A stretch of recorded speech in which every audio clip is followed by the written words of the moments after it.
Star Wars Episode 9 is said to connect to both the prequel trilogy and the original trilogy in a unique way by writer and director J.J. Abrams and Chris Terrio. This is Mike Zero. If you guys are new to the channel, do make sure to subscribe to see future Star Wars content.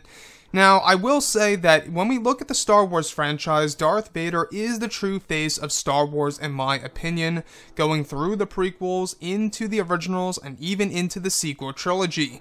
Now, we do know that J.J. Abrams plans to introduce tons of twists and turns and surprises for this film for a lot of the fans around the world that really do want to see a lot of nostalgia within this movie. Now, these past couple of weeks or so, we've been learning a whole lot more about this film when it comes to some of the set leaks, the set designs, the concept art and storyboard descriptions, etc.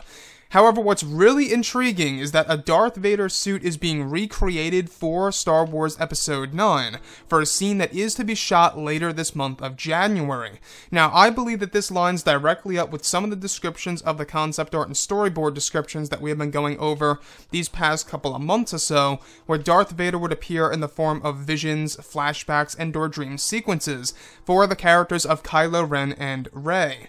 Now, the fact that they are building a new suit, this is a very interesting thing for sure. Why would they have to build a brand new suit? Couldn't they just use an older one that they already have, you know, from the other movies, or use one from Rogue One, a Star Wars story? It all depends on which type of Darth Vader they want to incorporate into Star Wars Episode 9, and I guess that the one that they want to use is actually going to be a brand new one that they have to rebuild and essentially put it into the movie with either Adam Driver or Rey. Now, what do I think about all of this? Do I think that this is a great move by Disney and Lucasfilm, JJ and crew? We do know that J.J. Abrams loves the character of Darth Vader. He loves the character. That's exactly why he implemented, Darth Vader's melted helmet in Episode 7. That's also why we got the references through Rey about Darth Vader, as well as hearing his breathing in the Force Back Vision sequence. Even originally, we were supposed to see Luke fighting Vader in Star Wars The Force Awakens through the eyes of Rey.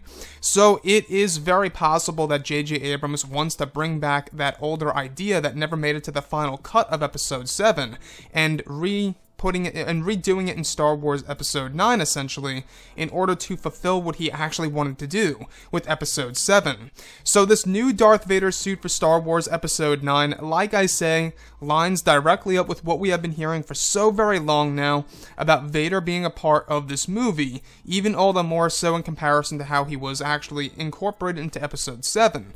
Now, do I think that this is a great move? I think it's a fantastic move because, like I say, and like I always say, Darth Vader is the face of Star Wars. He is the true face of the Star Wars franchise. I mean, if you look at the franchise as a whole, it really all started with Anakin Skywalker / Darth Vader.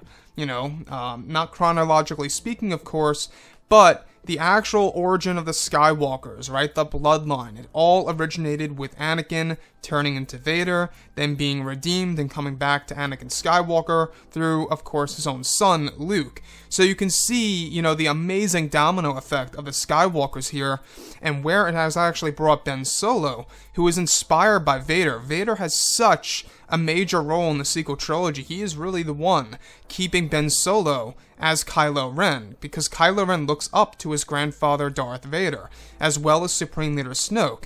So if we look at everything here that has been happening with this movie, a lot of people are now very concerned on whether or not this film is going to be too crowded.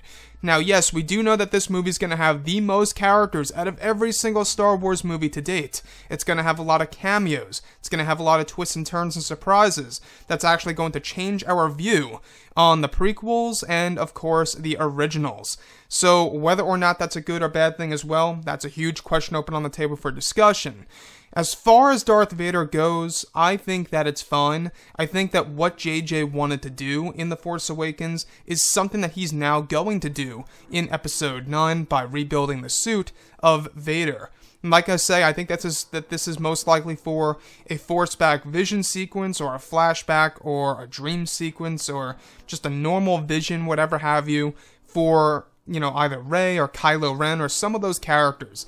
So the other thing that I do want to go over is that you do notice that Rian Johnson kind of shifted away from anything Darth Vader related in The Last Jedi, and that's something that J.J. Abrams wants to bring back in this movie, since it is a very special movie that has all to do with the Skywalker family. We are talking Anakin, Luke, Ben Solo, Leia.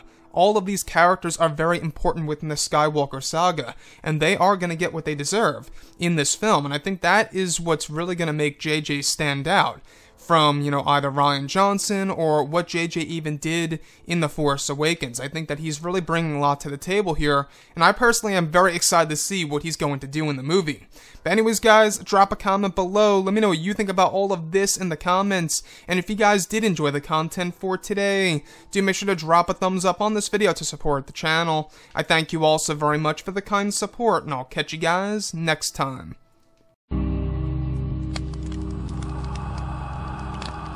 Gun